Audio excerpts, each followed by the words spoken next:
How come we live in an open society with a lot of information and yet we know so little? I understand. Sir, how come we live in an open society with a lot of information, yet we know so little? Actually, I had a little personal touch. About 25 years ago, I was asked by a publisher to write a book. Finally came out with a different publisher called Knowledge of Language. The reason it came out with a different publisher was because I included in the book one chapter that the original publisher refused to publish. It was in part about this question. Most of the book was about what I call Plato's problem, the problem of how we know so much with so little information. The last chapter was about something I called Orwell's problem, this one. How come we know so little with so much information? So those are the last, and then I went on and gave the reasons. Not very profound. The publisher wasn't going to allow that, so we got to know little. But the answer's straightforward. It's the kind of thing I was talking about. I mean, there are concerted efforts to make sure that you know very little and understand very little, which is even more important, even with so much information about. So when you go to school, you don't read about the first 9/11. You don't read about Reagan's war on terror. You do read about Solzhenitsyn and Havel and others, and about our courage in supporting them, but you don't read about the Jesuit intellectuals, or the war against the church, or the effort to destroy the attempt to bring back the Christianity of the Gospels. Those are things you just don't read about. They're there, you can find them. You live in open societies. You can go to the library, you can get the information about them, but it's a research project. And that's conscious. Partly it's internalized by educated people. You're kind of brought up that way yourself, so that's the way you see things, and it's more convenient, and so on. And if you break out of the mold, there are difficulties. In our societies like ours, the difficulties aren't very severe, but they're there. And it's easier not to face difficulties. It's easier to come to believe what it's convenient to believe. So these various factors, some quite conscious, others just sort of normal human reactions, lead to a situation in which there's tons of information out there, but you don't know it. Or if you know it, you don't understand it.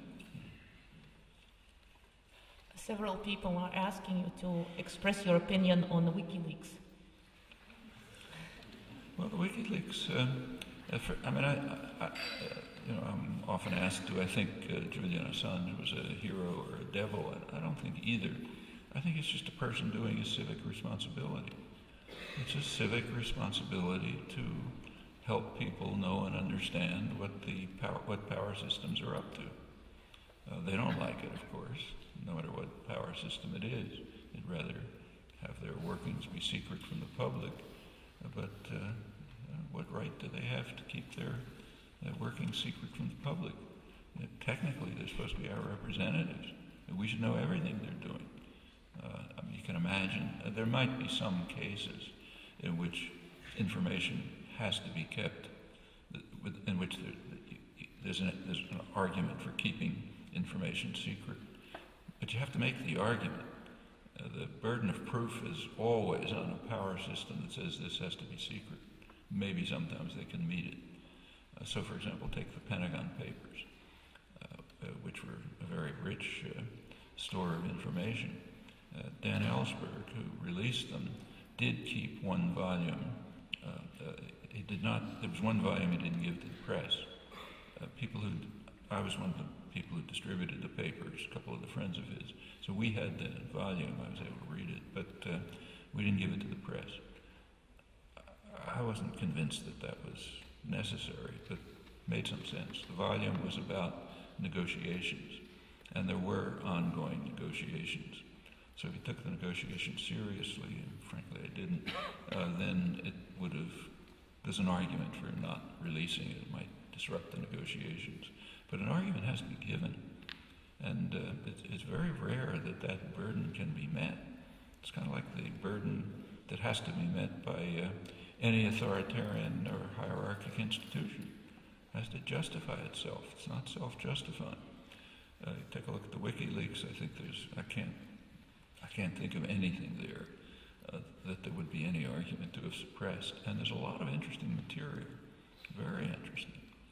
Maybe the most interesting material, at least to me, is what it tells us, what the WikiLeaks tell us, not about governments, but about our own intellectual communities, the communities that we live in, the educated sectors, the cultural elite, if you like, the press, and so on. And what it revealed is extremely interesting. And it's even more interesting that it hasn't been noticed. It's pretty transparent. I suppose the Dutch press was much like the English language press. In the English language press, what it got the most attention, big headlines and everything, was that the Arabs support us on Iran, crucial issue. And a lot of excitement. This shows how we're doing the right thing. Even the Arabs support us, strongly support us. Well, take a look at what came out in WikiLeaks about that. What came out was statements by Arab dictators. They allegedly support us. But what about the Arab population? Actually, there's a lot known about Arab public opinion. It's not reported, at least in English. Maybe it was reported here, I doubt it. But a lot is known about Arab public opinion. There are recent polls taken by the most prestigious U.S. polling organizations released by major institutions, Brookings Institute in Washington, others. And what they say is quite interesting. They say, for example, in Egypt, 90% of the public think their worst enemy is the United States. The figures are pretty similar for the whole region, the United States and Israel, which are regarded correctly as about the same thing. So, on the order of 80 to 90% throughout the region say that's the main threat. And what about Iran? 10% think Iran is a threat. In fact, support for Iran or rather hatred for Western policy is so extreme that a large majority think that the region would be better off if Iran had nuclear weapons. In Egypt, 80%. The Arabs support us. Yeah, the Arab dictators. And what matters to the editorial writers and the commentators and the public intellectuals and so on is that the dictators support us. If the population strongly opposes us, who cares? As long as they're quiet, as long as you can keep them under control, who cares? Now that reveals an attitude towards democracy which is extremely significant. It indicates pretty strikingly the extent to which democracy is absolutely hated by educated sectors that have any connection to power or privilege. And it's very relevant to, incidentally, this is not the first time this has been true. This has been true for decades, and there's plenty of evidence about it. But again, it's not what you're likely to be taught in school or reading the newspapers and so on. But you can find it out, and you've learned something about yourselves. That's really important. Knowing yourself is quite important. That's why that bad guy drank the hemlock.